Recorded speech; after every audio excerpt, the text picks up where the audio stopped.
द्वारीदु नद्या ऋषभः कुरूणा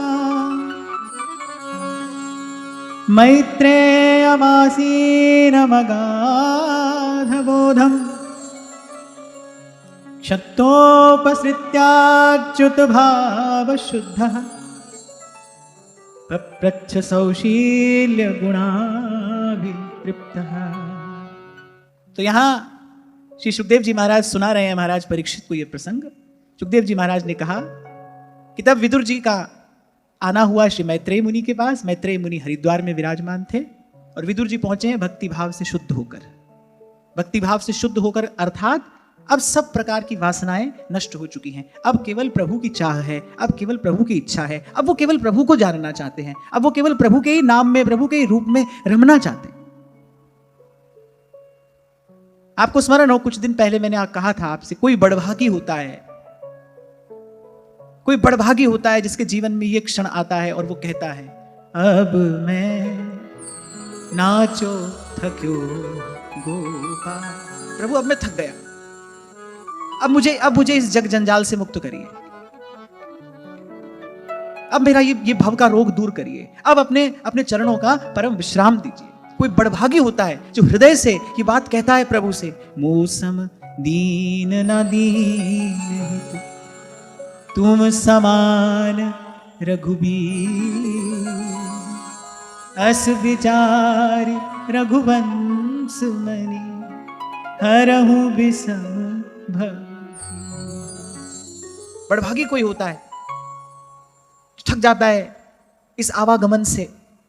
कभी कहा था मैंने आपसे, संसार के स्वरूप का बोध होना यह साधना का पूर्व पक्ष है। पूर्व पक्ष सिद्ध हो जाने पर ही उत्तर पक्ष की सिद्धि होती है। पहले यह बात अच्छे से समझ में आ जाए, वो जो संसार की कटुता है, संसार की वो जो क्षण भंगुरता है, वो जो असारता है, उसकी जानकारी नहीं, उसका ज्ञान हो जाए, उसका बोध हो जाए। ऐसे होता है ना, किसी बात को हमने ठोक बजाकर देख लिया, अब कोई संशय की संभावना नहीं है, ऐसे इस बात का पक्का बोध हो जाए, दृढ़ वैराग्य तभी होगा। नहीं तो होगा क्या जो हमारे जीवन में आज तक होता आया। संसार से कोई दुख मिलेगा, कोई कष्ट आएगा, दौड़कर भगवान के पास जाएंगे, जब वो कष्ट दूर हो जाएगा भूल जाएंगे भगवान। भजन साधन सब एक और धरा रह जाएगा, फिर कष्ट आएगा, फिर दौड़ कर जाएगा व्यक्ति। जन्म जन्म से यही तो हो रहा है हमारे साथ, यही तो हम कर रहे हैं। इसीलिए महामुनि अष्टावक्र ने महाराज जनक से कहा, अगर सुखी होना चाहते हो जनक तो प्रौढ़ वैराग्यमाश्रित्यम वीत तृष्णः सुखी भव। प्रौढ़ वैराग्यमाश्रित्यम, तुम्हारा वैराग्य दृढ़ होना चाहिए, भूल के भी भूल ना हो जाए, संसार को अपना समझने की भूल ना हो जाए। इस शब्दकोश में पाप क्या है, पाप का अर्थ क्या है आपको कहा था मैंने, अपने आप को देह मानना, यही पाप है। यहीं से सारे अनर्थ जन्म लेते हैं। भूल क्या है, संसार को अपना मानना भूल है। इसी भूल से सारी विपदा जीव के सर पे टूटती है। संसार को अपना माना, जहां जहां जिसको अपना माना, अर्थात जहां जहां जिसको मन दिया, तो व्यास जी कहते हैं राधा वल्लभ लाल बिन कहूं ना पायो सुख, करे डारन डारन में फिरो और पातन पातन दुख। डारन डारन में तो कोई तैयारी चाहिए, गुरु के पास पहुंचने से पूर्व कोई तैयारी चाहिए। तभी आपको कहता हूं, घर से चलते हो ना, यहां तक आते हो, थोड़ी तैयारी करके आया करो, भूमि तैयार करके आओ। ये बीज पड़ने का समय होता है, पता नहीं कौन से शब्द का बीज आपके हृदय की भूमि पकड़ ले और वो कभी जाकर वो अंकुरित हो जाए, कभी उस बेल पर फूल फल आएंगे। आप भूमि तैयार करके आओ, इतना आपका कार्य है। और यदि इतना भी आप नहीं कर सकते, यदि इतना पुरुषार्थ भी आप नहीं कर सकते, तो फिर किस बात के मनुष्य हो भाई, फिर किस बात के मनुष्य हो। आप देखो, भगवान ने विदुर जी से तैयारी कराई, पहले महल छुड़ाया कि नहीं भाई, ये दुर्योधन का जो महल है ये विदुर जी जैसे भक्त के रहने लायक नहीं है। यहां तो विदुर जी से अनजाने में कुसंग होता रहेगा, ना चाहते हुए भी ये कुसंग करेंगे, अनचाहे अनजाने इनसे कुसंग होता रहेगा। पहले भगवान ने महल छुड़ाया, फिर दीर्घ काल तक तीर्थों पे संतों का दर्शन, संतों की सेवा कराई। फिर उद्धव जी जैसा कोई परम भागवत परम संत मिला, उसने कहा अब आप मैत्रेय मुनि के पास जाइए। भगवान उन्हीं को आज्ञा देकर गए हैं कि आप विदुर जी को वो ज्ञान प्रदान करना। आपके गुरु के रूप में भगवान ने मैत्रेय मुनि का चयन किया है, अब आप उनके चरणों में पहुंचिए। आप देखो, सब ओर से निवृत्त होकर, सब वासनाओं से मुक्त होकर, केवल भगवान की इच्छा लिए विदुर जी पहुंचे मैत्रेय मुनि के पास। और बड़े विनम्र भाव से विदुर जी ने अपनी बात कहनी आरंभ की। पूछना आरंभ किया, अपनी जिज्ञासा गुरु के चरणों में रखी। आप देखो कैसा सुंदर प्रश्न विदुर जी ने पूछा है। विदुर जी का प्रश्न ही बता रहा है कि विदुर जी की साधना का जो पूर्व पक्ष है वो सिद्ध हो चुका है। अभी आपसे मैंने कहा साधना का एक पूर्व पक्ष है, एक उत्तर पक्ष है। पूर्व पक्ष क्या है? संसार की असारता का ज्ञान हो जाए, बोध हो जाए, ये बात पक्की तरह से समझ में आ जाए, फिर इसमें कोई भूल ना हो, कोई चूक ना हो। यह है साधना का पूर्व पक्ष। और फिर साधना का उत्तर पक्ष क्या है? भगवान से प्रेम। ये साधना का उत्तर पक्ष है। कहीं भी कोई तंतु अटका है यहां तो नहीं भाई, वहां बात नहीं बनेगी। क्यों? उस दिन आपसे मैंने कहा था ना, भगवान तो एक ही बात तो चाहते हैं भाई, हमको तो पूरा मन दे दो। अब मन में से कण भी निकाल दो तो मन नहीं रहता। मन में से कण निकाल दो तो मन नहीं रहेगा ना। अब मन का एक भी तंतु अगर यहां पर बंधा है तो मन नहीं रहेगा, और वो कह रहे हैं हमको पूरा मन चाहिए, तो वो बात बनेगी कैसे? इसीलिए कहा पहले साधना का पूर्व पक्ष सिद्ध हो जाए, और पूर्व पक्ष है संसार की असारता का ज्ञान। इसके लिए दीर्घ काल तक सत्संग चाहिए। तब ही हो ही सब संशय भंगा, जब बहुकाल करिए सत्संगा, जब बहुकाल करिए सत्संगा। वहां सेवक जी ने भी कहा ऐसी भक्ति करे बहु का। ये जो कुछ एक शब्द है ना, इन्हीं के प्रकाश में हमको आगे बढ़ना है। ये कुछ शब्द है आपको मुझे बताने के लिए, भाई ये अभ्यास एक ही बार में सिद्ध नहीं हो जाएगा। बार बार मैं आपसे कहता हूं ना, चलोगे फिर ठोकर लगेगी, भूल हो जाएगी, फिर गिरोगे, फिर उठना, फिर चलना, रुकना नहीं। ये मार्ग मिला है, ये बहुत बड़ी बात है। ये रास्ता हमको मिला, ये बहुत बड़ी बात है। हम इसकी कल्पना नहीं कर सकते। जीव कहां कहां भटकता है, कहां कहां भटक रहा है, और कहां कहां भटक सकता है। भगवान के एक शब्द से समझ जाना चाहिए कि भगवान की माया की शक्ति क्या है। तो भगवान अपने मुख से कह रहे हैं मम माया दुरत्यया। भाई ये दुर्जय है। हमको ये रास्ता मिल गया, सीधा सच्चा मार्ग हमको मिल गया। ये बहुत बड़ी बात है। ये हमारी यात्रा में घटी बहुत बड़ी घटना है। अनंत काल से हम भी तो भटक रहे हैं भाई। अब सूझ रहा है ये पथ। अरे रास्ता मिल जाने के बाद भी इस पर चलना कठिन है। संत अपना अनुभव बता रहे। प्रीतम दूर पंथ मारा झीना, प्रीतम दूर पंथ मारा झीना, सूरत झकोला खाए, सखी मैं हरि से मिलूं कैसे जाए, सखी मैं हरि से मिलूं कैसे जाए। ये सूरत झकोला खाए। आप देखो सब संतों का अनुभव यही तो है। सूरदास जी कह रहे हैं कहां करूं तेरी प्रबल माया, देत मन भर माए, हरि तेरो भजन कियो न जाए। गली तो चारों बंद हुई है, मैं हरि से मिलूं कैसे जाए, सजनवा मैं हरि से मिलूं कैसे। रास्ता मिल जाए तो चलना कठिन है। चलो आपको मुझे कम से कम मार्ग तो मिला, गुरुजनों की कृपा से सीधा सच्चा रास्ता तो मिल गया। हमारे आचार्य ने कृपा करके सारे विधि निषेध के द्वंद्व हमसे छुड़ा दिए। इतना मधुर, इतना सरल मार्ग और कौन सा होगा। अरे वेदों पुराणों में जो पूजा की पद्धतियां हैं आप देखो, उसमें भी कितने विधि निषेध हैं। कब करना है, कैसे करना है, ये करना है, ये नहीं करना है।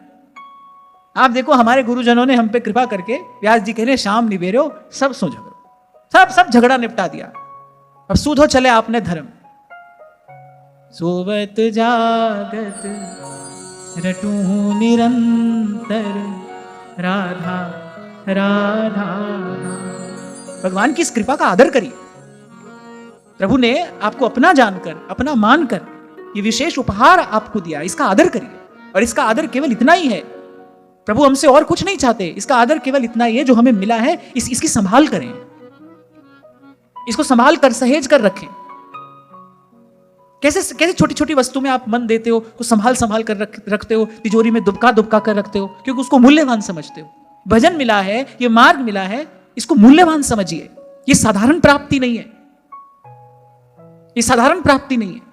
आप देखो जो ज्ञान श्री हरि ने ब्रह्मा जी को दिया, ब्रह्मा जी ने नारद जी को सुनाया, नारद जी ने व्यास जी को सुनाया, व्यास जी से श्री सुखदेव जी ने ग्रहण किया, फिर महाराज परीक्षित को मिला। आप देखो भगवान हमको अपना मानते हैं, तो वही बात आप और मैं यहां पर कहे और सुन रहे हैं। भगवान की इच्छा के बिना कोई भगवान के विषय में सोच भी कैसे सकता है? प्रभु की इच्छा ना हो तो किसी का मन भी प्रभु की ओर कैसे जाए? आप और मैं तो यहां पर आकर रोज बैठ रहे हैं, कह रहे हैं, सुन रहे हैं, मन भी नहीं जाता है उस ओर। यहां सत्संग हो रहा है, सूचना तो सारे संसार को है ना, पर आता कौन है? कौन आता है? प्रभु की कृपा की बयार जिसको यहां तक लेकर आती है वही तो आता है। कौन आ सकता है? श्री राधिका कृपा बिन सबके मनन अगम्य, मन भी नहीं जाता इस ओर। तो भगवान की इस कृपा का आदर करिए, इस वस्तु का मूल्य समझिए, ये मूल्यवान है। इससे अधिक मूल्य और किसी वस्तु का नहीं है। और मूल्यवान भी क्यों? ये तो अमूल्य है। वस्तु अमोलक दी मेरे सतगुरु, वस्तु अमोलक दी मेरे सतगुरु, कृपा कर अपनायो पायो जी मैं तो नाम रतन धन पायो जी मैं तो नाम रतन धन पायो। आपको और मुझे भी प्रभु ने अपनाया है। आए हैं जीवन में जो दुख, आई हैं जो जीवन में कुछ वो घड़ियां जो बहुत सुखद नहीं थी, अरे उसके लिए भी प्रभु का धन्यवाद ही करना है। वही देकर प्रभु ने संसार से मन हटाया है। अगर वो नहीं होते तो आज हम यहां नहीं होते। वो क्षण हमारे जीवन में आए किस लिए? प्रभु चाहते थे कि मन हमारा संसार से हटे। मैंने पहले भी आपसे कहा था, मैं हूं, आप हो, कोई भी हो, संसार का बहुत सुख यदि मिलता रहे तो जीव भगवान की ओर आ नहीं सकता है, नहीं आ सकता है, कोई भी हो। क्यों कहती माता कुंती कि प्रभु कृपा करना, मेरे जीवन में पग पग पे विपत्ति आती रहे, विपत्ति में आपका दर्शन होता है। संसार का सुख अपने साथ में एक उन्माद लेकर आता है। जो विषय जन्य सुख है वो अपने साथ में एक उन्माद लेकर आता है। उन्माद समझते हैं ना, नशा। और जैसे नशे में कोई व्यक्ति हो, कुछ भी बोलता है, कहीं भी चलता है, नाली में जाकर गिरता है।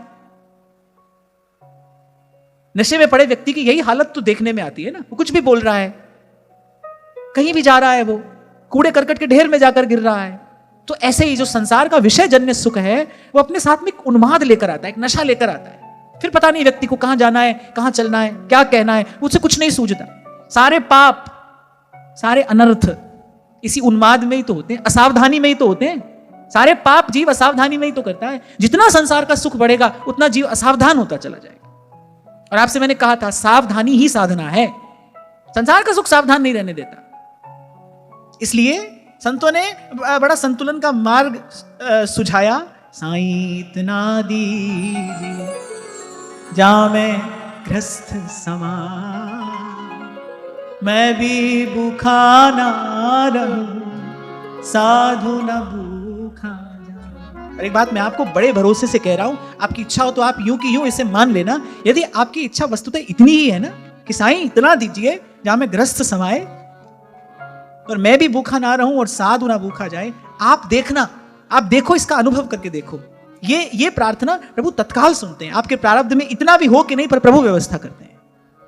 जीव की वासना जीव को दुख दे रही है और कोई कारण नहीं है, और कोई कारण नहीं है। ये जो हम आवश्यकता से अधिक चाहते हैं ना, ये भी मेरा हो जाए, वो भी मेरा हो जाए, सब पर मेरा अधिकार हो जाए, यही अभिमान जीव के दुख का कारण है। आप देखो, तेरा तेरा तेरा कहते कोई सुखी हो जाता है, मेरा मेरा मेरा करता है तो दुख पाता है।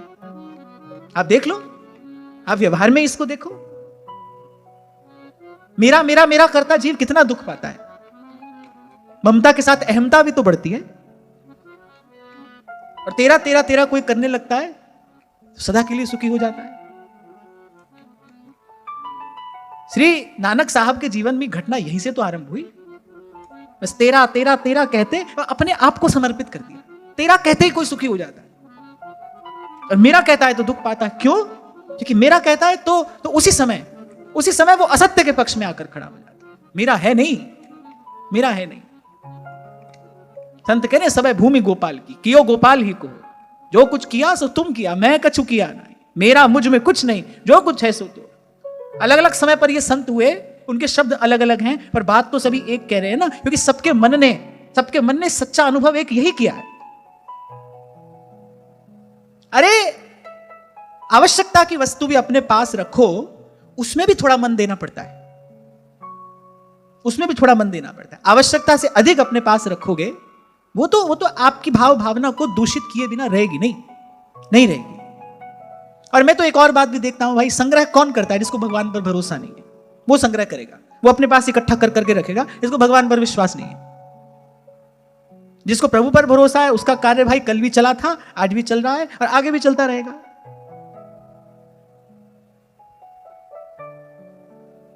भाई व्यवहार की दृष्टि से तो हम बिल्कुल ठन पाल चले थे। आप मानो भले मत मानो, यहां से बैठकर झूठ तो मैं कहूंगा नहीं।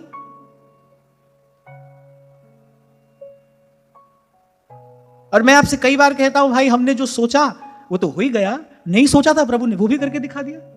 जिसकी हमारी बुद्धि कभी कल्पना नहीं कर सकती थी, जो हम सोचे ही नहीं सकते थे ऐसा भी हो जाएगा, प्रभु ने वो भी करके दिखा दिया। हम कल भी ऐसे थे, हम आज भी ऐसे हैं। संसार को भले लगता हो कि इनके पास में कोई गड़ा हुआ खजाना है, आपको लगता है, आपको लगता रहे, आपको ये सोचकर प्रसन्नता होती है, आप प्रसन्न रहो, सदा रहो। मैं तो सच्ची बात आपसे कह रहा हूं, तो कल भी ऐसे थे, आज भी ऐसे।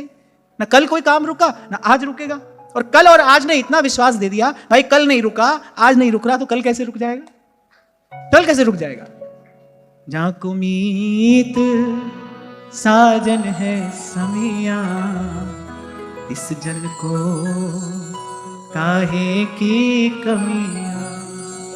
ओ जाकी प्रीत गोविंद स्यों लागी, ओ जाकी प्रीत गोविंद स्यों लागी, दुख दर्द भ्रम ताका। अरे कमी तो बड़े दूर की बात है, कमी तो बहुत दूर की बात है। सकल पदार्थ द्वार ठाड़े श्री गिरधर पक्ष की, सकल पदार्थ द्वार ठाड़े। और मैं तो आपका विश्वास सुदृढ़ हो, केवल इसलिए बड़ी विनम्रता पूर्वक की बात कह रहा हूं कि प्रभु की कृपा से लौकिक ही नहीं अलौकिक संपत्ति भी प्राप्त होती है। केवल लौकिक संपत्ति नहीं, अलौकिक संपत्ति। तभी मैंने कहा जो हमने सोचा वो तो हुआ ही, जो कभी नहीं सोच सकते थे वो भी हुआ। जहां हमारी बुद्धि की भी गम नहीं थी, प्रभु ने वो भी करके दिखाया। तो संतों की बात पर क्यों भरोसा ना हो, जब मैंने अपने जीवन में उसको घटते हुए देखा। सकल पदार्थ द्वार ठाड़े श्री गिरिधर पक्ष किए, श्री गिरिधर पक्ष किए।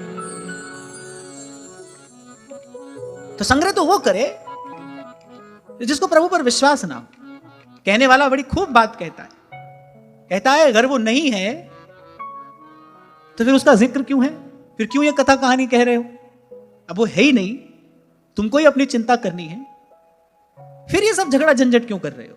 अगर वो नहीं है तो फिर उसका जिक्र क्यों है, और अगर है तो फिर बंदे तुझे फिक्र क्यों है? एक ही तो बात है, या तो है या नहीं है। नहीं है तो फिर ये सब छोड़ो, क्या कर रहे हो फिर?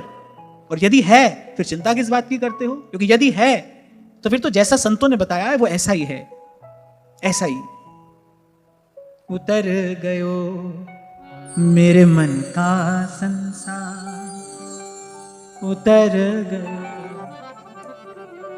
मेरे मन का संसार, जब तेरा दर्शन पाया ठाकुर तुम शरणाई आया, तुम शरणाई आया।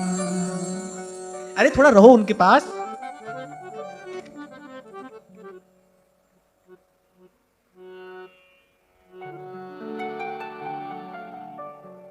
थोड़ा रहो ठाकुर जी के पास, उनके निकट रहो, उनकी सेवा में रहो।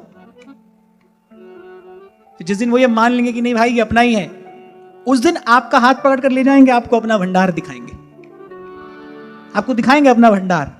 फिर भरोसा हो जाएगा आपको किसकी शरण में आए हो आप, किसकी शरण में।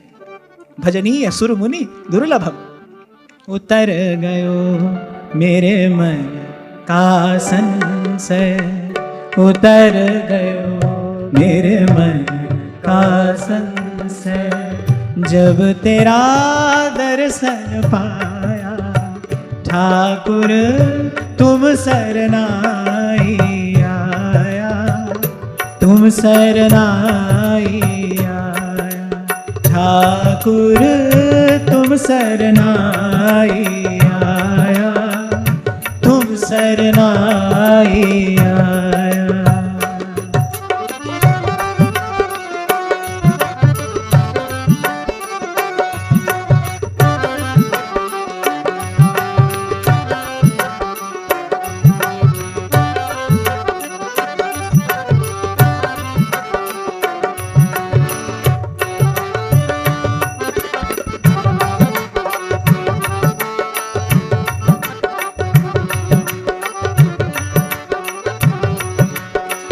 अनमोलत मेरी बिरथा जानी, अनमोलत मेरी बिरथा जानी, अपना नाम जपाया,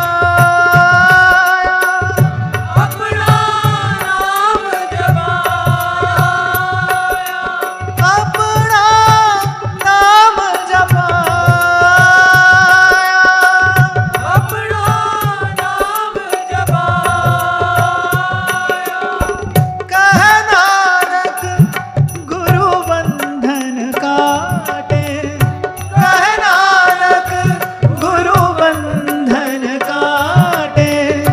बिछरत आन मिलाया, ठाकुर तुम सरनाई आया, तुम सरनाई आया, ठाकुर तुम सरनाई आया, तुम सरनाई आया, ठाकुर तुम सरनाई आया, ठाकुर तुम सरनाई आया, ठाकुर तुम सरनाई आया, ठाकुर तुम सरनाई आया, ठाकुर तुम सरनाई आया।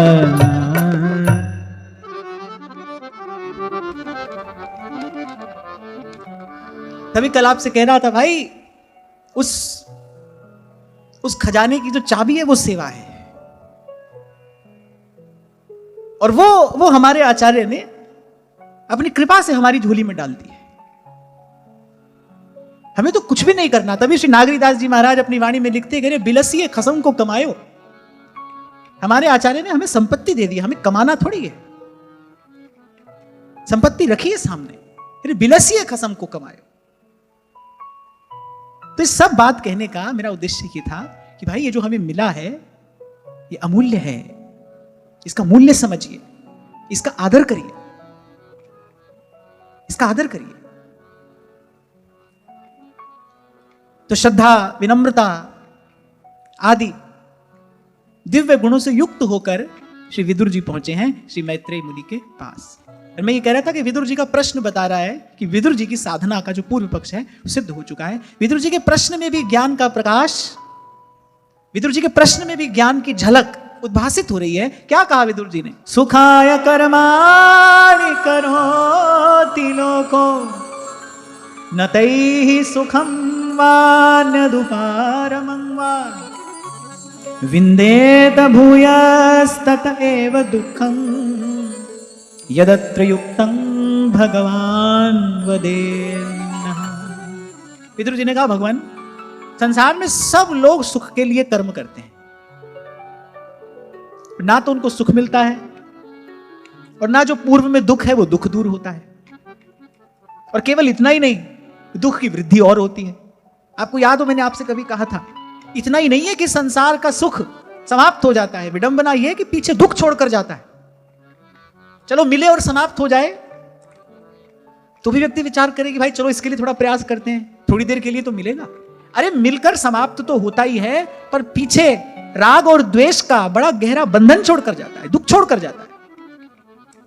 जो मिला, जो भी आपको मिला विषय का सुख, यदि वो अच्छा था तो उसमें राग होगा, और यदि उसका अनुभव अच्छा नहीं था तो उसमें द्वेष होगा। राग या द्वेष कोई ना कोई बंधन तो रहेगा।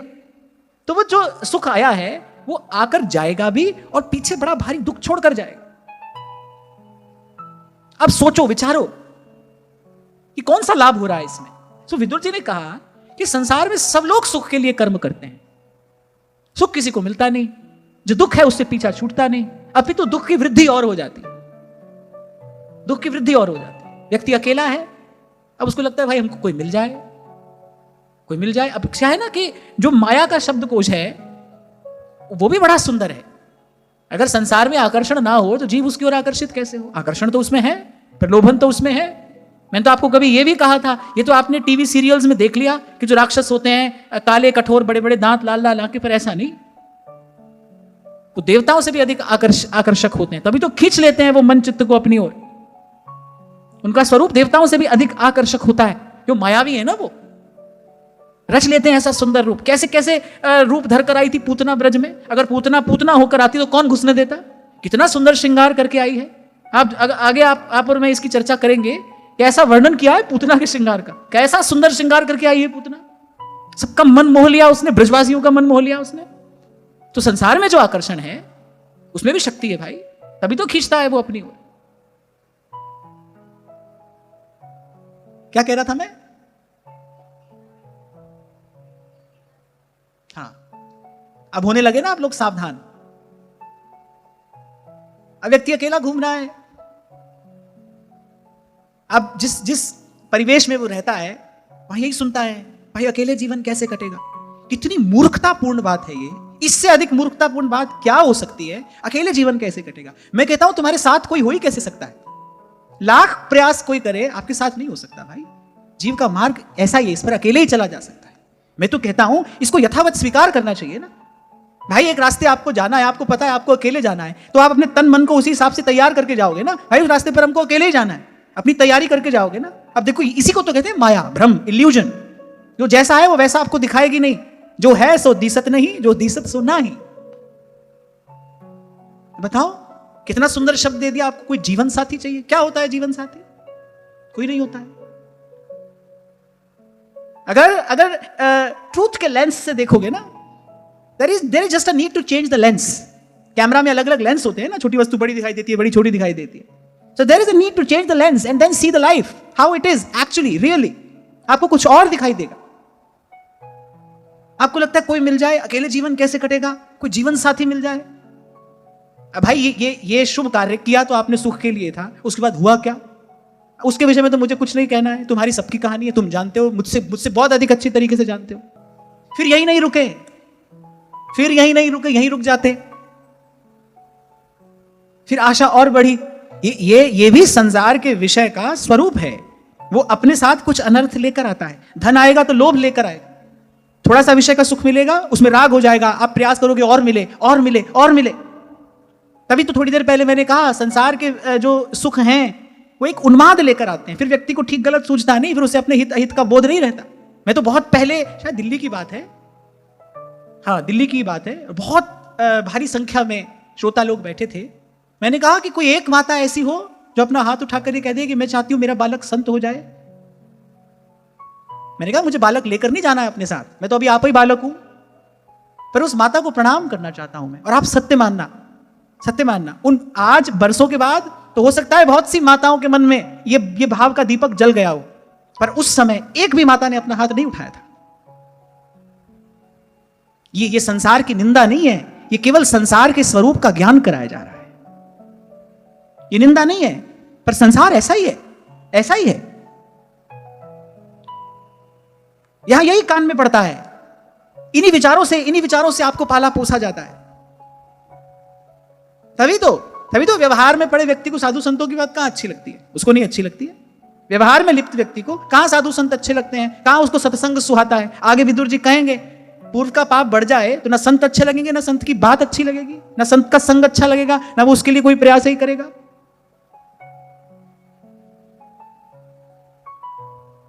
तभी मैंने बहुत सोच विचार कर कही है ये बात। इससे मूर्खतापूर्ण बात तो कोई हो ही नहीं सकती कि आपका कोई जीवन साथी बनेगा। और मैं कहता हूं जैसे ही आपने ये सोचा वैसे ही आपने दुख की फांस अपने गले में डाली, क्योंकि जो आपका जीवन साथी हो सकता है अब उसे कहां रखोगे?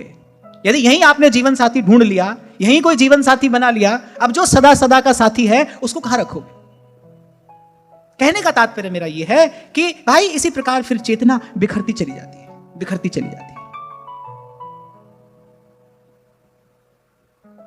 अंग्रेजी की एक कहावत है, a focused fool can accomplish more than a distracted genius.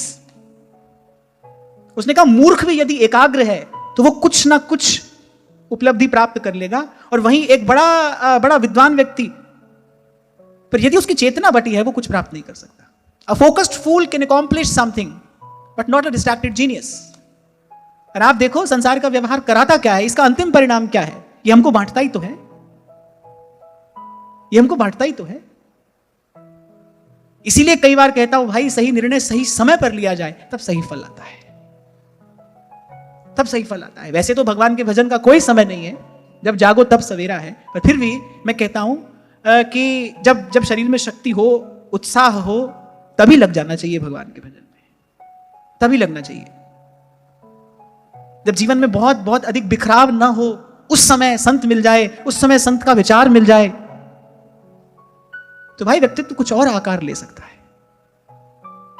नहीं तो भाई अंत में हमारे पास अपने आप को सांत्वना देने के अतिरिक्त और विकल्प ही क्या है, और मार्ग ही क्या है। फिर यही तो कर सकते हैं कि भाई ठीक है, अब जो गया सो गया, अब जो है कम से कम उसको तो संभालो। फिर एक सही समय है। और ध्यान रखना जो युवा अवस्था में असावधान रहा है वो तो कभी भूल के भी अपने मन में यह भ्रम ना पाले कि मैं कहीं वृद्धावस्था में भजन कर लूंगा। ना ना ना ना, वो नहीं कर सकता है। भजन है क्या? अभ्यास है। भजन की सिद्धि अभ्यास से है। तभी भगवान ने कहा अभ्यास है कौनते वैराग्य च गृह्यते।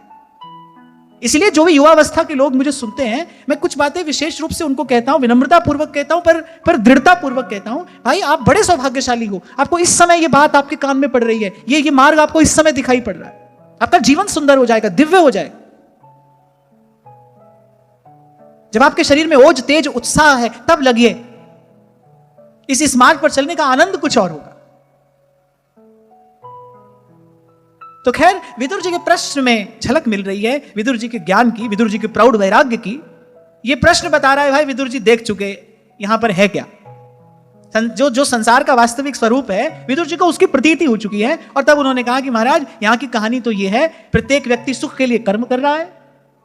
पहली बात, सुख उसको मिलता नहीं। देखो 3 बात विदुर जी ने कही। सुख के लिए कर्म कर रहा है, 3 काम होते हैं, 3 परिणाम आते हैं इसके। सुख मिलता नहीं, जो पहला दुख है वो छूटता नहीं, और तीसरी बात बोले दुख में बढ़ोतरी और हो जाती है, दुख में वृद्धि और हो जाती है। इस सब के मूल में क्या है? इस सब के मूल में जीव का अज्ञान। यहां पर आकर भाई गुरु की महिमा को प्रणाम करना ही पड़ता है, सबको करना पड़ता है। गुरु बिन भानिधि तरई न कोई, जो बिरंची शंकर सम होई। आगे एकादश स्कंद में एक प्रसंग आएगा। सनकादिक ने प्रश्न पूछा ब्रह्मा जी से, ब्रह्मा जी को उस समय उत्तर नहीं सूझा। क्यों नहीं सूझा? कह रहे बहुत खटपट में लगी रहती है ना उनकी बुद्धि। अब संसार बनाना है, फिर ये व्यवस्था करनी है, ऐसे बनाना है, जीव के गुण कर्म का विभाजन करना है, वो बहुत खटपट में उनकी बुद्धि लगी रहती है। तो सनकादिक ने एक प्रश्न पूछा, बोले उसका उत्तर नहीं दे सके। अब आप सोचो इस सृष्टि को बनाने वाले की यदि ये दशा है, हमारी क्या गति होगी? हम तो जन्म से ही खटपट लेकर आए हैं, खटपट में ही रहे, खटपट में मर जाते हैं। इसीलिए श्री स्वामी जी महाराज ने बात कही, अनुभव की बात है, ये बड़ा गहन गंभीर अनुभव है। और मैं कहूंगा कि आध्यात्म जगत के सर्वोच्च अनुभवों में से ये एक है कि जीवनोत्थान के लिए, आत्मोद्धार के लिए, आत्म कल्याण के लिए जिस शक्ति की आवश्यकता है वो चिर शांति से उद्भूत होती है। इस मार्ग पर चलकर जिसने सिद्धि पाई है वही ये बात कह सकता है। किसी पोथी पुराण में लिखी हुई बात नहीं है ये किसी जीवन मुक्त महापुरुष का अनुभव है। ये ज्योति स्तंभ है। और कुछ साधना के मार्ग से जिसका संबंध है वो समझ सकता है इस वाक्य में कितनी ऊंचाई है और कितनी गहराई है। भाई सही रास्ता पता चलेगा तो चलोगे उस पर, सही मार्ग सूझेगा तो उस पर चलोगे। हमको अपना कल्याण करना नहीं, ऐसे कहने से नहीं होगा, कहने से नहीं होगा। उत्थान के लिए शक्ति चाहिए। अपने जीवन को नीचे गिराने के लिए कुछ नहीं चाहिए। 4 गलत लोगों के संग में जाकर बैठ जाओ, 4 दिन बैठो, 5वें दिन आप भी वही करने लगोगे जो वो कर रहे हैं, उसमें कुछ भी तो नहीं करना है। और एक बात ध्यान रखना, जो अशुभ है, जो अपवित्र है, उसकी शक्ति अधिक होती है। ये सुनने में बात आपको थोड़ी अटपटी लगेगी, पर सत्य तो यही है। जो अशुभ है, अपवित्र है, उसकी शक्ति अधिक है। मैं आपको कई बार एक उदाहरण देता हूं कि यदि कोई मदिरा में गंगा जल मिला दे तो फिर कोई साधु महात्मा उसको नहीं लेगा। क्यों? क्या उसमें गंगा जल नहीं है? क्या गंगा जल पवित्र नहीं है? क्या गंगा जल में इतनी शक्ति नहीं है कि वो मदिरा के उस दूषण को दूर कर सके? पर नहीं, उस समय उसका त्याग कर दिया जाता है। और जो जैसा है उसको वैसा स्वीकार करना चाहिए, करना ही चाहिए।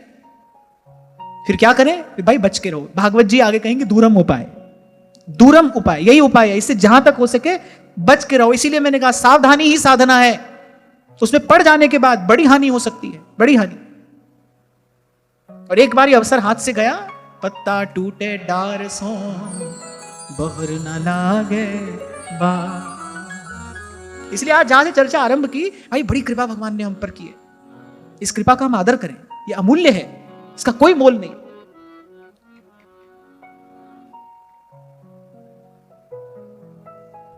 तो सबसे पहला प्रश्न तो विदुर जी ने यह पूछा कि भाई इस विषय में क्या करना उचित है।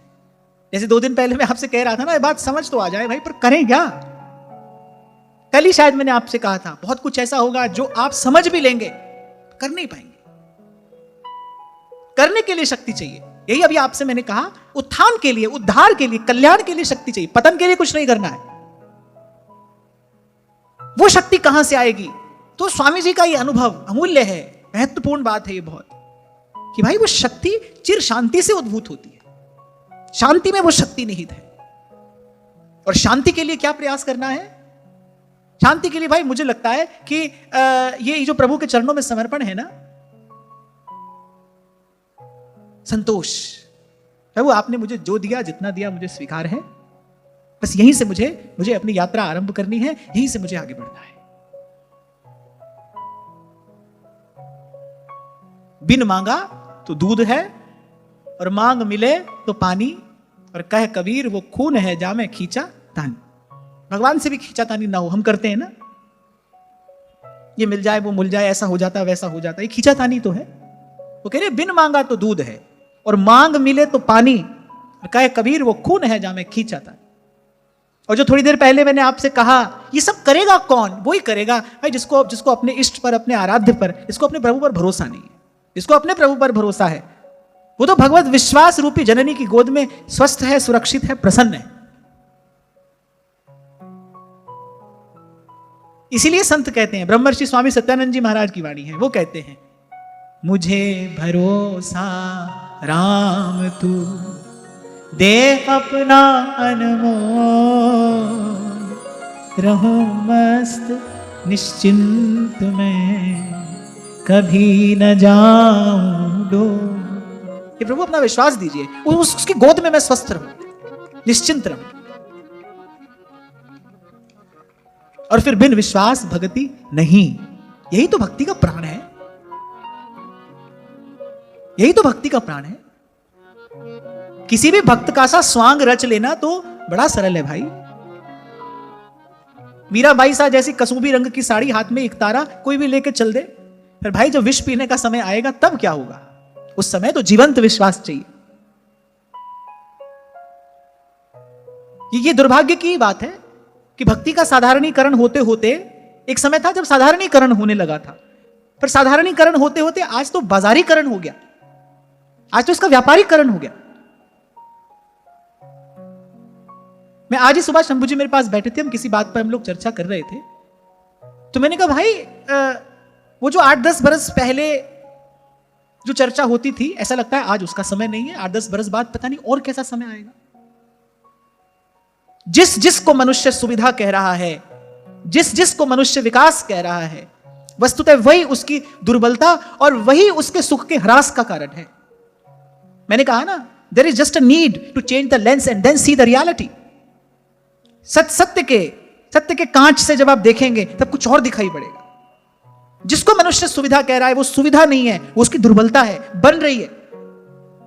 और जिसको वो विकास कह रहा है वही उसके सुख के ह्रास का कारण बन रहा है। अरे सब जगह पर एक जैसे विकास की आवश्यकता नहीं होती। आज दिल्ली बंबई जैसी इमारतें वृंदावन में बन गई, कोई भौतिकवादी व्यक्ति भले कह ले वृंदावन का विकास हो गया, लेकिन वृंदावन में भजन करने वाले किसी से जाकर पूछो क्या यह वृंदावन का विकास है? बहुत बरस, महाराज वो कितने बरस हुए वृंदावन में आए? 35-36 बरस महाराज जी को वृंदावन में आए हो गए। जब महाराज श्री यहां आए थे, कैसा दिव्य वातावरण महाराज श्री ने देखा होगा, कैसे संत और कैसे सत्संग के क्षण महाराज श्री ने उस समय देखे होंगे। आज बैठे बैठे वो सब स्मरण आता होगा ना। अब कोई ऐसे किसी साधक संत से पूछे, भाई वो समय अच्छा था या ये समय अच्छा है, तो बिना विचारे मन कहेगा भाई समय तो वही था, कौन सा विकास हुआ। और मैं कहता हूं यहां की छोड़ो, मैं तुम्हारी दुनिया में भी चलूं तो तुमने जहां पर विकास किया, देखो सांस लेने के लिए तुम्हारे पास शुद्ध हवा नहीं है, पीने के लिए तुम्हारे पास शुद्ध पानी नहीं है, कौन सा विकास कर रहे हो आप। प्रकृति कुपित है, प्रकृति कुपित है, ये मनुष्य कौन सा विकास कर रहा है। इसे कहते हैं अंधी दौड़, अपने ही नाश की अंधी दौड़ में व्यक्ति भागा चला जा रहा है। और इसका कारण क्या है, इसका कारण है कि धर्म से दूर चले जाना। कल हम बात कर रहे थे, बहुत साधारण शिष्टाचार की बात हो रही थी। मैंने आप लोगों से पूछा, हाथ ऊंचा करके बताओ कौन व्यक्ति एक हाथ से खाना खाता है। आप में से 8-10 लोगों ने अपना हाथ उठाया, जबकि ये तो बहुत ही साधारण सी बात है। पर क्यों आज ये स्थिति है। जिनसे आप लोगों ने कल्चर सीखा है, जिनसे सीखा ना आप लोगों ने कल्चर, भाई वहां तो भोजन आरंभ होती हाथ में छुरी कांटा उठाया जाता है। वो कैसे सिखाएंगे आपको शुचिता पवित्रता। उनसे सीखा आपने, अपनी जीवन शैली आप उन्हीं से सीखने में अपना गौरव भी समझते हैं। अभक्ष्य खाने के लिए छुरी कांटे की आवश्यकता होती है। हमारे यहां प्रभु को जो वस्तु भोग लगती है, उस दिव्य प्रसाद के लिए उस सब जंजाल की आवश्यकता ही नहीं है। कोई क्यों क्या कैसे का आपने विचार नहीं किया। भारत को स्वतंत्र हुए भले आज 75-76 साल हो गए, लेकिन विचार की दृष्टि से कहां हम अभी पूरी तरह स्वतंत्र हुए हैं। वहीं देख रहे हैं, उन्हीं के जैसा होना चाहते हैं। इसे कहते हैं वैचारिक रूप से परतंत्र होना, इसे कहते हैं वैचारिक रूप से गुलाम होना। खान पान तो खान पान, वेशभूषा तो वेशभूषा, बोलचाल तो बोलचाल। किसी भी संस्कृति का बाहरी कलेवर यही तो होता है। और तीनों को देखो आप, फिर आप कहोगे कि आप बार बार ये बात कहते हैं क्यों, क्योंकि ऐसा हो रहा है ना। ऐसे छोटी छोटी चपत लग जानी चाहिए ना, लग जानी चाहिए। कल महाराज श्री हंस रहे थे मेरे साथ, हमारे घरों में क्या है, बोले सब सुच्चा है, सब सुच्चा है। आपको एक बात बताऊं, ऐसे देखा है मैंने अपने बालपन में, मैंने देखा है ऐसे माताएं पतीले में दूध रखा है, उस पर मलाई आ गई तो फूंक से मलाई हटा दी। ऐसा करने से दूध जूठा हो जाता है।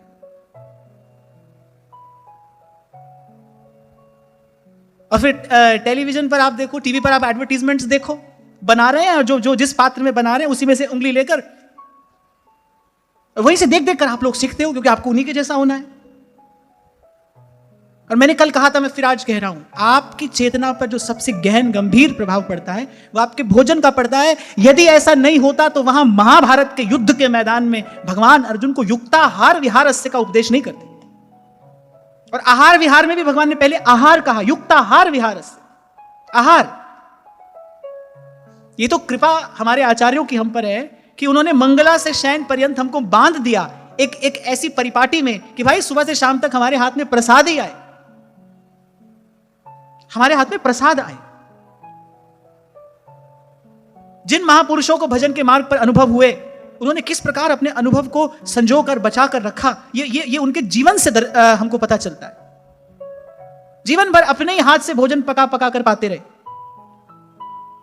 ऐसे 2 संतों को तो मैंने अपने जीवन में देखा, जीवन भर अपने हाथ से भोजन पकाया और पाया। जबकि उनकी अवस्था बड़ी ऊंची, उनको किसी प्रकार का कोई भय नहीं, पर फिर भी इस पवित्रता का उन्होंने ध्यान रखा। क्यों? क्योंकि भाई इसका सीधा प्रभाव पड़ता है। हमारे यहां एक रसिक हुए अनन्य अली जी महाराज, अगर आपने उनकी वाणी का कभी दर्शन किया हो, बड़ी सरस उनकी वाणी।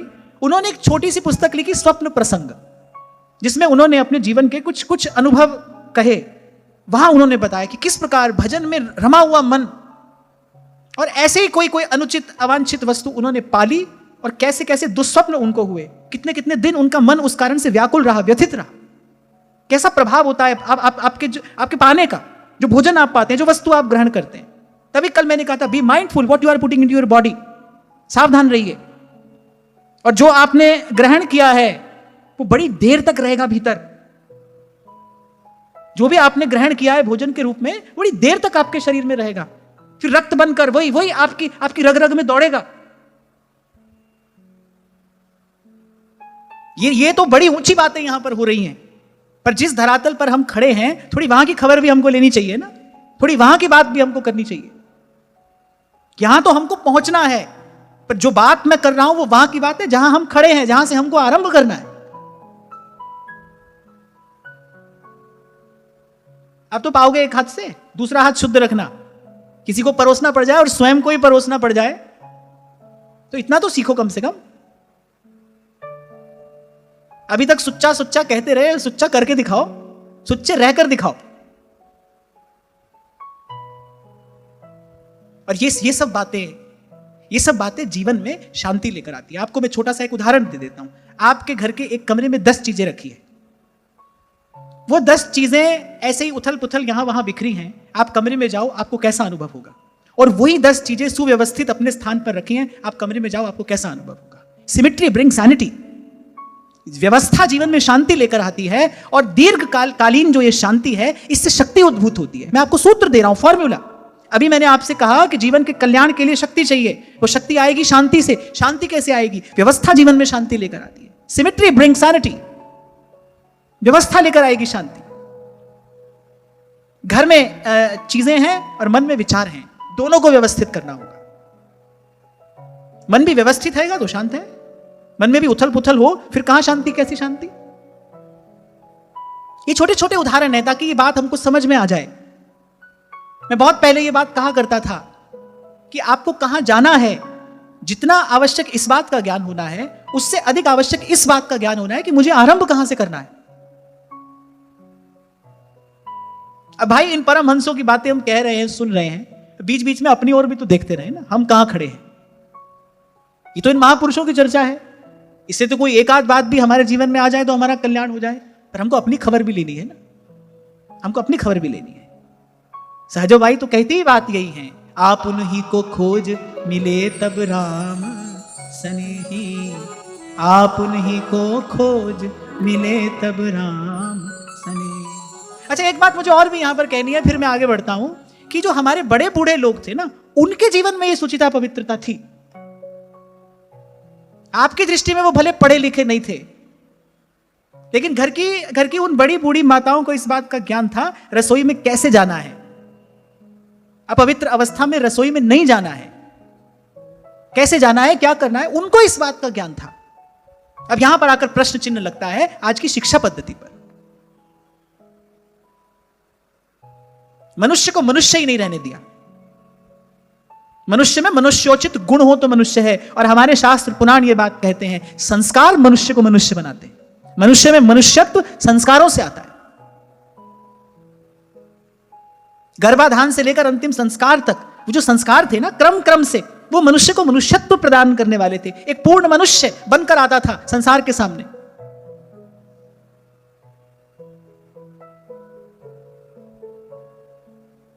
और आपको इतना ही कहूंगा भाई, आपको ये लगता हो कि भाई हमारा समय तो जैसे तैसे निकल गया, पर यदि आपके निकट कोई ऐसा है, चाहे वो आपका बालक हो या कोई और हो, यदि आपके निकट कोई ऐसा है जिसमें अभी आपको इस बात की संभावना दिखाई पड़ती है कि यहां संस्कारों का बीजारोपण किया जा सकता है, तो यह भी भगवान की सेवा है। यदि आप किसी को संस्कारी बनाते हो जो कल समाज का, राष्ट्र का कुछ हित करेगा, ये भी भाई भगवान की सेवा है। इसको भी प्रभु की सेवा समझकर करना। कोई ऐसी समाधि में नहीं पहुंच गए हो तुम, कोई ऐसे भजनानंदी नहीं हो गए तुम कि हमको तो ना ये करना है ना वो करना है, हमको तो कुछ करने की आवश्यकता नहीं है। नहीं, अभी हम यही हैं। अभी तो सर्दी गर्मी सब लगता है। मैं वो दिन भूला नहीं हूं, 5-7 वर्ष पहले जब राधाष्टमी पर उत्सव हो रहा था, तो शंभू जी ने पंडाल की व्यवस्था की थी। शंभू जी ने मुझसे आकर पूछा, बोले जय एसी लगवाए। अरे मैंने कहा 2-3 घंटे, और खुले में पंडाल लगा था, चारों तरफ खूब लता पता थी। हमने कहा सब बैठ जाएंगे। कौन बैठ सकता था भाई?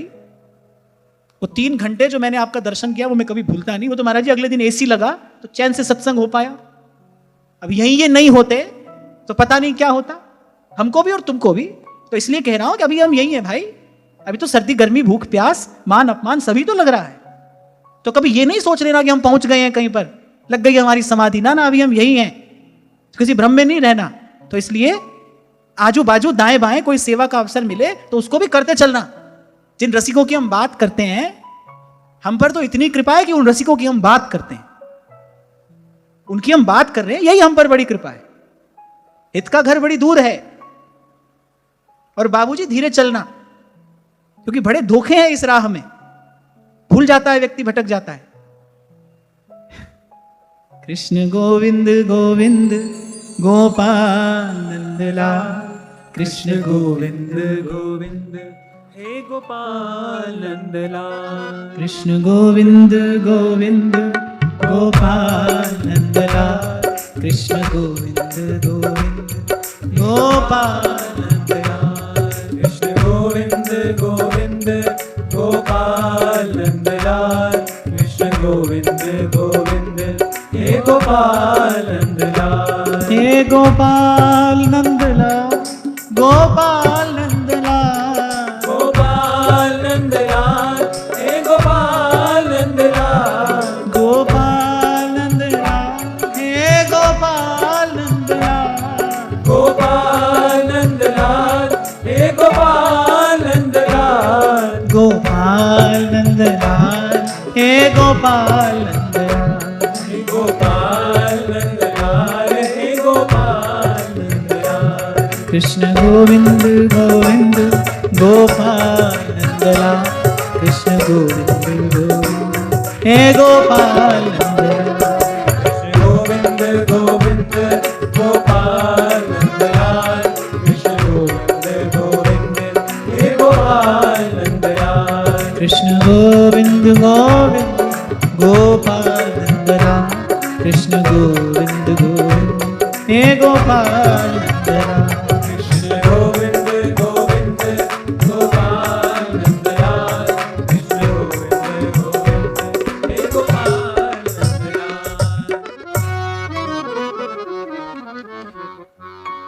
जनस्य कृष्णाद् विमुखस्य दैवाद् धर्मशीलस्य सुदुःखितस्य अनुग्रहाय चरन्ति नूनं भूतानि भव्यानि जनार्दनस्य।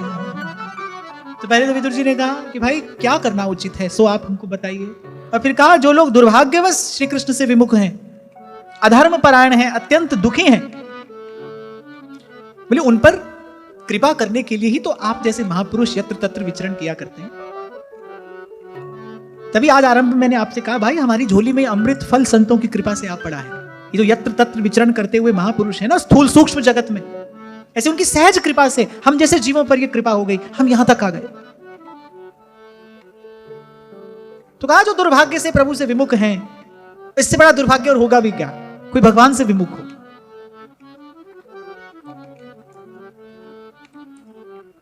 अगर अधर्म परायण है, अत्यंत दुखी हैं, उनका विचार होता है मुझे। फिर आगे कहा कि उस साधन का आप हमको उपदेश करिए जो शांतिप्रद हो, क्योंकि जीव को जो सबसे पहली आवश्यकता है तो शांति की है, मन शांत हो। कितनी भी ऊंची ज्ञान की बात अशांत मन से कही जाए व्यर्थ है, मन ही अशांत है, कितनी भी ऊंची बात आप कहो सुनो व्यर्थ है। तो विदुर जी ने कहा आप उस साधन का हमको उपदेश करिए जो शांतिप्रद हो और जिसके अनुसार आराधना करने से हृदय शुद्ध हो, भगवान हृदय में आकर विराजमान हो और अपने स्वरूप का प्रकाश करे। अब यहां देखो, अब संयोग से आज जो चर्चा अभी हम कर रहे थे, यहां वही बात श्री विदुर जी ने कही। सबसे पहले तो और अंतर को शांति कैसे प्राप्त हो वो मार्ग आप हमको बताइए। सबसे पहली आवश्यकता यही है। एक छोटा सा उदाहरण मैं कभी दिया करता था कि आपको किसी ने भोजन पर बुलाया है और बड़े सुंदर व्यंजन उसने आपको पवाने के लिए बनाए हैं, पर दैव योग से जैसे ही आप वहां पहुंचे आपके उदर में भयंकर पीड़ा हो गई। अब भाई उसके बनाए हुए व्यंजन आपको नहीं सुहाएंगे। अब तो आप कहेंगे पहले हमको औषधि दीजिए, भाई हमारे उदर की पीड़ा दूर होगी तो हम आपका कोई एक आध व्यंजन ले सकते हैं, अभी तो इस समय हमको औषधि की आवश्यकता है। ऐसे ही ये जो सुंदर सुंदर बातें हैं, ये जो अद्भुत विचार हैं, ये निश्चित रूप से उत्तमोत्तम रीति से सिद्ध किए हुए व्यंजन हैं, पर भाई हमारे मन में जो अशांति की पीड़ा है जब तक वो दूर नहीं हो तब तक ये बात हमारे काम की नहीं है। यही बात मैंने आपसे कही, हम तो इन परमहंसों की चर्चा कर रहे हैं, इनके परस्पर संवाद की यहां वार्ता कर रहे हैं, पर अपनी ओर भी तो देखना है। मैं कल की बात फिर दोहरा रहा हूं, धर्म की बात 1000 सुन लो, लाख बार समझ लो, पर तब तक नहीं कर पाओगे जब तक जीवन में सदाचार नहीं होगा, जब तक आपका आचरण पवित्र नहीं होगा, तब तक ये बात 1000 बार सुन लो, लाख बार समझ लो, दूसरे को उपदेश दे लो, कि अपने जीवन में आएगी नहीं। और भाई कोई भी युग हो, कोई भी समय हो, दीपक दीपक कहने से प्रकाश नहीं होता, औषधि औषधि कहने से रोग दूर नहीं होता। दीपक कहने से प्रकाश नहीं होता, दीपक जलाना पड़ता है। औषधि को पथ्य कुपथ्य का विचार करके ग्रहण करना पड़ता है, तब रोग दूर होता है, तब पीड़ा व्याधि नष्ट होती है। बस बात यही है, करना कब आरंभ करोगे? सुन तो आप बरसों से रहे हो, और मैं कहता हूं कि आप करते भी हो। पर 2 दिन पहले ही हमारी चर्चा हो रही थी, भाई भजन का मार्ग तो मिल गया है, अब हमारा लक्ष्य ये है, हमारा भजन बढ़े कैसे, हमारे भजन में सातत्य कैसे आए, हमारा भजन निरंतरता से कैसे प्रवाहमान। भजन तो मिल गया, गुरु ने कृपा करके कान में नाम सुना दिया, उपासना की रीति मिल गई, इष्ट आराध्य मिल गए, सब तो मिल गया। अब हमारा लक्ष्य यही हो कि हमारे भजन में निरंतरता कैसे आए, क्योंकि महापुरुषों ने तो यही मांगा, अब प्रभु कृपा करहु की भांति, सब तज भजन करूं दिन रात, सब तज भजन करूं दिन रात। और आरंभिक अवस्था में ऐसा लगता है भक्ति से भगवान मिलते हैं, ज्ञान से भगवान मिलते हैं, वैराग्य से भगवान मिलते हैं। पर जब साधक परिपक्व हो जाता है, तब उसको ये अनुभव होता है कि नहीं भाई, भक्ति भी भगवान ही है, ज्ञान भी भगवान ही है, और वैराग्य भी भगवान ही है। भगवान ही भक्ति के रूप में आए हैं, भगवान ही ज्ञान के रूप में आए हैं। यहां विदुर जी ने यही कहा कि भगवान ही ज्ञान के रूप में और अंतर में उद्भासित होते हैं। और श्री डोंगरे जी महाराज जी बात बार बार कहा करते थे, वो कहते थे एक ज्ञान बाहर से भीतर आता है, पर वो समय पर काम नहीं आता है। एक ज्ञान भीतर प्रकट होता है, एक ज्ञान जन्म लेता है, और जो जन्म लेता है उसकी मृत्यु निश्चित है। एक ज्ञान जन्म लेता है, एक ज्ञान प्रकट होता है। भगवान प्रकट होते हैं, माता के गर्भ में भी भगवान प्रकट हुए, भगवान का प्राकट्य होता है। ज्ञान के रूप में भी भगवान जीव के और अंतर में प्रकट होते हैं, और यह संयोग बनता है गुरु के चरणों की सतत, निरंतर और कपट रहित सेवा करने से। जैसे जैसे फूल की पंखुड़ी खुलती चली जाती है और उसकी कर्णिका फिर स्पष्ट दिखाई देने लगती है, ऐसे ही यही घटना आपके भीतर घटती है। ऐसे हृदय कमल की एक एक पंखुड़ी खुलती है। जैसे जैसे आप सही रीति से साधना के मार्ग पर आगे बढ़ते हैं, आप ही देखते हैं कि उस हृदय कमल की एक एक पंखुड़ी खिलती है। वेदों का, शास्त्रों का वो सारा ज्ञान वो आपके हृदय में स्वतः स्वतः उजागर होता है। और यहां ये बात कही जा रही है, उजागर होता है। छिपे हुए ही तो हैं भगवान, सामने आ जाते हैं। और क्यों छिपे हुए हैं हमसे? हमसे क्यों छिपे हैं भगवान, बताओ?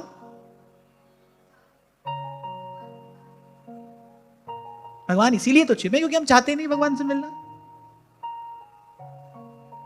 जिसके नेत्र प्रेमाश्रुओं से धुलकर निर्मल हो जाते हैं, उन नेत्रों में तो प्रभु की मूर्त सहज में झलकने लगती है। जो नेत्र धुल कर निर्मल हो जाते हैं प्रेमाश्रुओं से, क्यों? क्योंकि उन प्रेमाश्रुओं में प्रभु से मिलने की उत्कट चाह है, लालसा।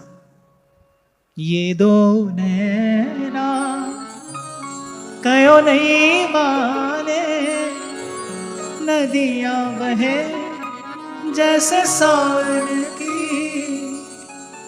कैसी बड़भागिनी है ब्रज की गोपियां, सूरदास जी लिखते हैं, निस दिन बरसत नैन हमारे, सदा रहत पावस ऋतु हम पर, सदा रहत पावस ऋतु हम पर, जब से शाम सिधा, निस दिन बरसत नैन हमारे। वो भी कहती है, अंजन थिर न रहत अखियन में, और कर कपोल भय कारे कारे। एक बार इस स्थिति की भावना करिए, अरे अंजन थिर न रहत अखियन में। वो जो काजल लगाती हैं हम बार बार नेत्र के उन अश्रुओं से धुल जाता है।